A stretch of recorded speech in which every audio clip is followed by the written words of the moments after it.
Hey everybody out there in YouTube, Thunder 1000 Siren here. Today I'm going to be doing... Oh, that's bright. Try and... you can still see me. But anyways, welcome to the Q&A response video. I looked around on my social media websites like YouTube, Instagram, and stuff like that. And now I'm going to be answering all your questions. I didn't get as much as I thought I would, but, you know, it's good enough for me, eh? Alright, so let's start off. Okay, our first question comes from Union Pacific 1982 Productions. He asks, what is my favorite heritage unit for both UP and NS? Now for Union Pacific, my favorite would have to be UP, I think it's 1996, the SP unit. The reason why is because I really like the paint scheme on that. It looks really nice. As for NS, it's 8102. Why else do you think I have a Penzi shirt on? But yeah, 1996 for UP Heritage and 8102 for Norfolk Southern. Alright, next question. Sonic Fan 09 Super asks, what do you think of the SEPTA ACS64s? Well, I actually think it's kind of a good idea. I know a lot of people, especially, what's his name? Cookode, are pretty pissed about, you know, ACS64s replacing AEM7s. Well, let me just say this. One, those AEM7s have been running since 1987, and Amtrak and Mark have already retired theirs, so it's about time SEPTA gets rid of theirs, but hopefully there's going to be some preserved. And two, those SEPTA AEM7s are loud. They're so loud, you can't even hear the announcements, you know? The AEM7s, like, you'll, like, be looking up, listening to the station announcement, it would be like 406 Express to... And that's the air compressor that makes all that noise. So to see ACS64s, that's actually going to be pretty cool. Especially since I'll finally be able to hear their 4th gen K5LAs blow the crossing sequence at places like West Trenton. I think that's the only line that they have expresses that have railroad crossings. But another thing is, it'll be a pretty cool contrast with the Amtrak ACS64s on the Amtrak lines, because back in the day, you'd have AEM7s from Amtrak and SEPTA passing by each other. Well, now we've modernized, and now we're having ACS64s do that same thing. Kind of cool, eh? So yeah, it's a shame that the AEM7s of SEPTA are going to be going in March of 2018, which is, I'll be in my senior year back then, getting ready to graduate. But, you know, it's like a lot of good people say. All good things have to come to an end. Let's just hope AEM7 2305 and the ALP get preserved. I have high hopes for the ALP though. I really hope the AEM7s, preferably 2305, which is my favorite one, get saved. He also asks, when do you think of the Silverliner 4s will be replaced? I have absolutely no idea. I mean, I am aware... Hey, stop it. Cats.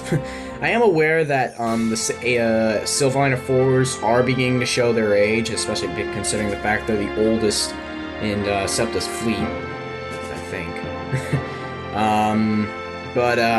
Yeah, I'm gonna guess around 2023 or something. It's gonna be quite a while after the second, because they're in the third stage of the vehicle replacements in the SEPTA's catching up plan, with Phase 1 with the AEM7 replacements of the ACS64s, and then Phase 2 are the trolleys, like the PCCs and the Kawasaki LRVs, which the PCC ones are way overdue. And then Phase 3 is the Silverliner 4s.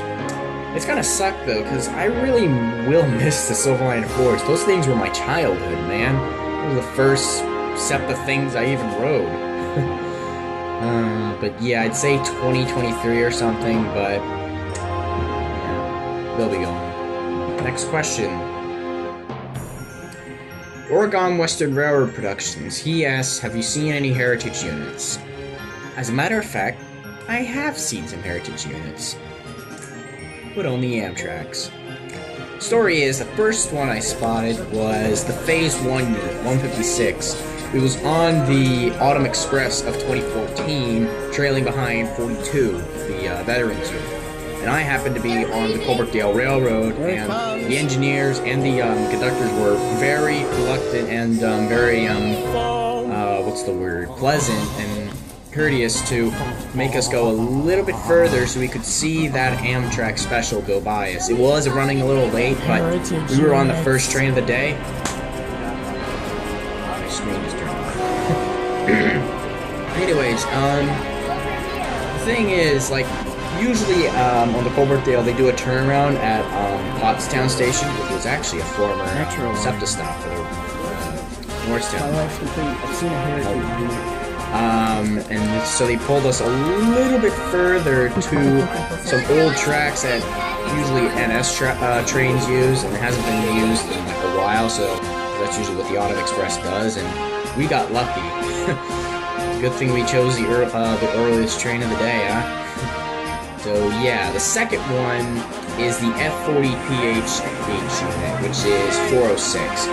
Yes, I'm aware that it's just an NCPU with the cab car with HEP power, which is basically head-end power. But I spotted that during Amtrak train days when it was in 30th Street, and it was probably going to be the only time. It's going to probably be the only time I'll ever see that thing, because the only other time is it's when it's going to be all the way out in wherever the Downeaster runs. I don't know. But yeah, it was quite a surprise seeing it. And back in the day, I actually thought all the noise came from that F40, because I still thought, like a dumbass foamer, that they still had an engine in them. Well, I didn't know that the noise was not coming from the F40, because it was just, you know, a hollow cab car. It was coming from a nearby Acela power car, and those things are even louder than the SEPTA AEM7, let me tell you. Plus, if the F40PH did even have an engine, you wouldn't hear a thing, because, as we all know, there's a reason why a lot of foamers call F40PHs screamers. Alright, that video was filmed about last week.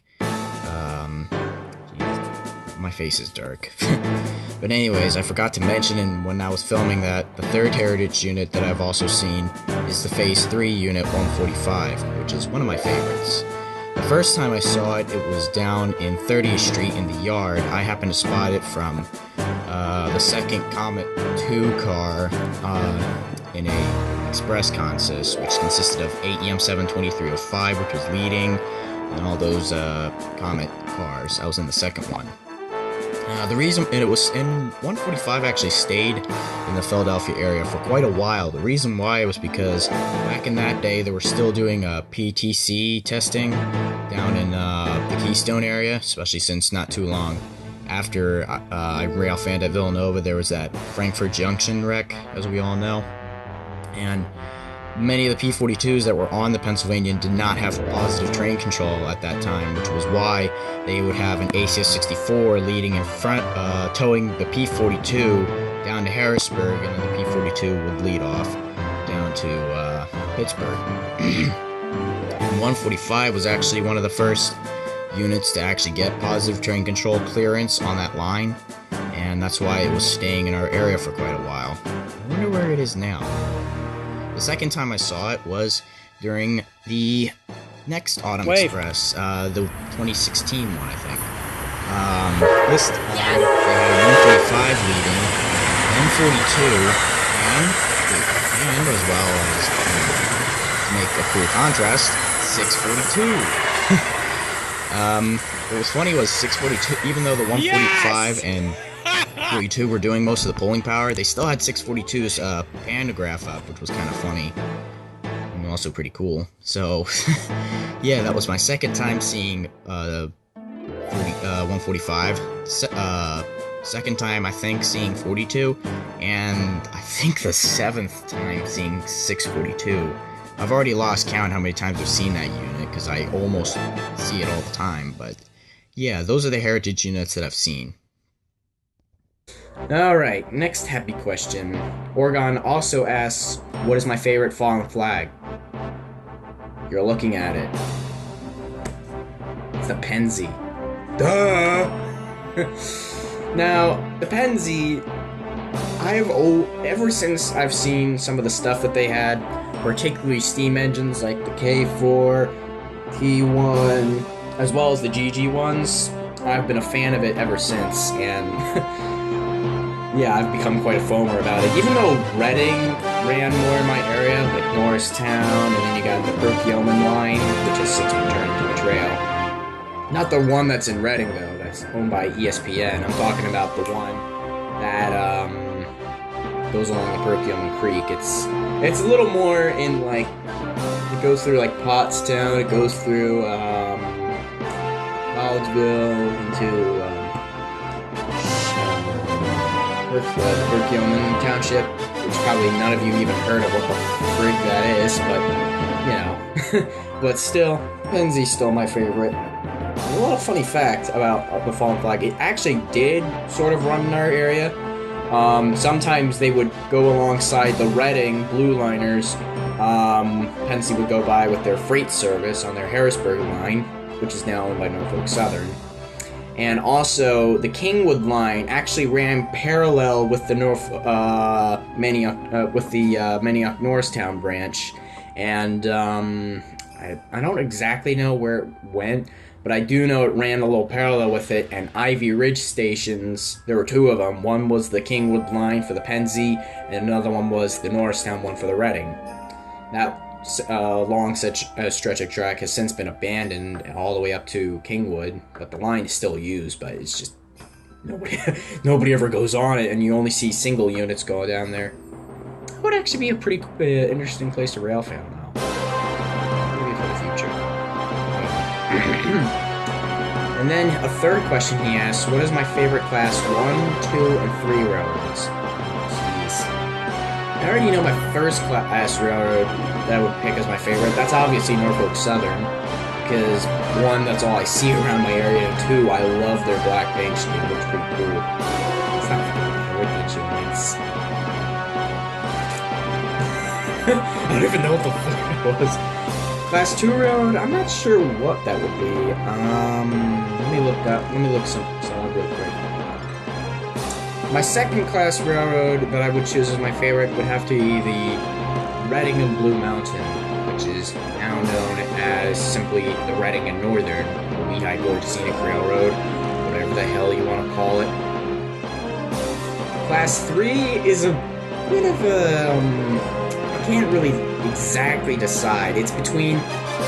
Like at first, like earlier when I was making this video, I was gonna go with ESPN, but when I heard of the Westchester Railroad that actually runs on former SEPTA trackage, what used to be on like tracks that used to be part of the Media Elwyn, I can't decide.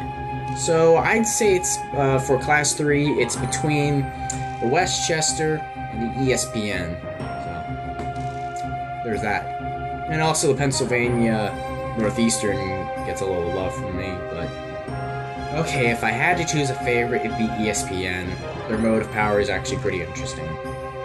North Jersey Rail Productions, he asks, what is my favorite rail fanning location? Now, usually I like to choose different locations after once, you know, like one location I decide to go to another for the next trip, with the exception of the CSX crossing to Glenolden.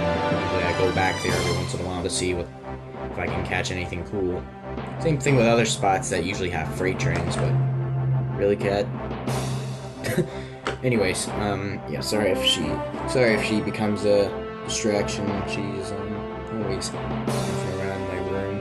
Anyways, but if I had to choose a favorite, it would have to be Levittown. Because that was one of my best trips I've had. I've caught so many things down there. Like, I got SEPTA, I got Amtrak Keystone, Amtrak Northeast Corridor, and Conrail shared assets with really just Norfolk Southern trains on a short line. Norfolk Southern equipment being used on a short line. But other than that, yeah, that's if I had to choose a favorite, it'd be Levittown. Even though it's quite a while away, it's still one of the best places to go. Sirens/Railroads of South Carolina asks, out of all the famous steam locomotives, what is your most favorite? Again, you're already looking at it on my shirt. It's 1361. I've always had an interest in Pennsy steam engines, particularly the K4s, and I actually had no idea there was a K4 actually preserved until I did that actually used to run an excursion service. I actually thought they were the only one that was left was 3750 years ago. But then when I found out about it, looking around on YouTube, I was like, I was friggin' stunned, and I was beginning to, I probably passed out from foaming. Anyways, but yeah, 1361's obviously my favorite. I love the whistles that she's had, which were all 3 chimes. If I had to choose a favorite of all of her whistles, my favorite would have to be this one with an audio. Here's an audio clip for you. Credit to the guy that had the video, that had that video clip. It was really, I pulled the audio from that video, but credit to the guy that has the video. Anyways, yeah, that's definitely my favorite. So yeah, if I had to choose a famous steam engine that was see an excursion service, it'd have to be 1361. It's not as popular as other steam engines though, like 611.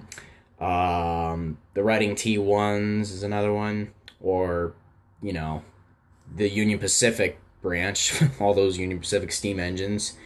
But for my area, 1361 is quite an icon of railroading in my state. Next happy question. What is my most favorite Amtrak locomotive? Ooh, yes. That would have to be the AEM-7s. I really love the paint scheme, how they looked in their paint schemes, particularly their experimental Phase 3. Because when they were building the AEM-7s, they were thinking, how can we make Phase 3 a little cooler and make the foamers keep foaming? Well, why don't we, take the blue part of the stripe and extend it down all the way to the cow catchers? That's a brilliant idea! Yes, I know they're called snow plows. I just call them cow catchers because I didn't know what the hell to call them else. But yeah, that's one reason why I love the AEM-7s. Just that Phase 3 that they gave them was just absolutely genius. And when they repainted them to Phase 4, it actually still looked a little cool. Phase 5, however, is my least favorite out of the AEM-7 schemes, but at least they did their best on them, especially with the blue around the window borders and stuff. But Phase 3, you can't just beat that. But yeah, my most favorite Amtrak locomotive would have to be the AEM-7, no question about it. And I still get to see AEM-7s too, just in SEPTA service. Next happy question. Okay, so this question actually wasn't actually put on my Q&A video, but I thought I could do it anyway. It's from my good friend SEPTA Railfan 1000. Now, before I answer this question, I just want to say SEPTA Railfan 1000 is quite a cool guy. I occasionally railfan with him at certain locations, mostly because we're not too far apart from each other. He's out in Spring Mill, and I'm in Norristown. In fact, from where I'm sitting right now, the Norristown Transportation Center, which is usually where I start my rail fanning stuff, I'm only 2 stations away from him. Spring Mill is actually not that far. So, go check out his channel. The link is in the description. Like, comment, subscribe, and swag. But enough of me yapping. Time for the question. He asks, what time do the push-pull sets usually arrive in Philmont? I'd say the express trains usually start rolling through, the express trains in general start at around 4 o'clock.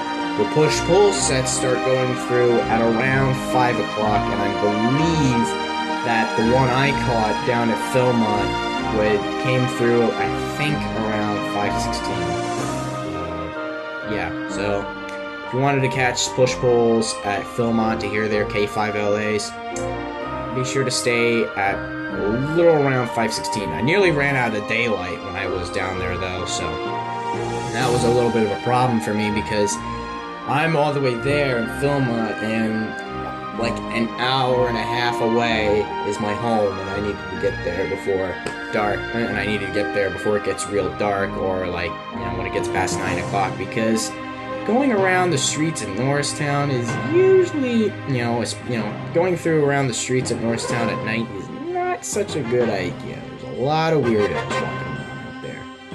Trust me. Alright, next question. Now, most of my questions that I mentioned came from YouTube. That's usually where most of my questions came from. But I do have a few of them from my other social media sites. We'll start with Instagram. pkmn.pennsylvania.railroadfan asks, favorite Freightliner, modern day. I kind of already answered this question. It would be Norfolk Southern. Nowadays you're nuts! And just the fact that they're pretty much everywhere and where I live, I don't really get that much CSX in my area, but yeah, Norfolk Southern is definitely my favorite modern day Freightliner. Then we have Dree_Green18. He asks, when do you plan on working on trains in your life? To be perfectly honest, I have no idea what the hell I'm gonna do for my future after college. I am thinking, however, starting some music or documentary kind of videos where I could talk about trains and do kind of like what a lot of rail fans have done with their careers, such as Delay and Block or something. There's quite a few that actually turn their rail fanning videos into profit to make some money. But to be honest, I'm not exactly sure if I'm going to either get a communications and media degree in college at Temple or go to somewhere like Penn State, Altoona to get a railroading degree. I'm not so sure. I may work on trains every once in a while, like for videoing, but I'm not exactly sure if I'm going to take that as a career. Now to the Facebook, which is actually not a book. Alright. Russell Cobb. He asks, are you still into sirens? I'm still, but just a little. Alright. To be perfectly honest, I still have a little bit of siren enthusiasm left in me. That's kind of a reason why I still call my channel Thunderbolt 1000 Siren Productions. The other reason because I'm being too lazy and, to be perfectly honest, that would kind of screw up my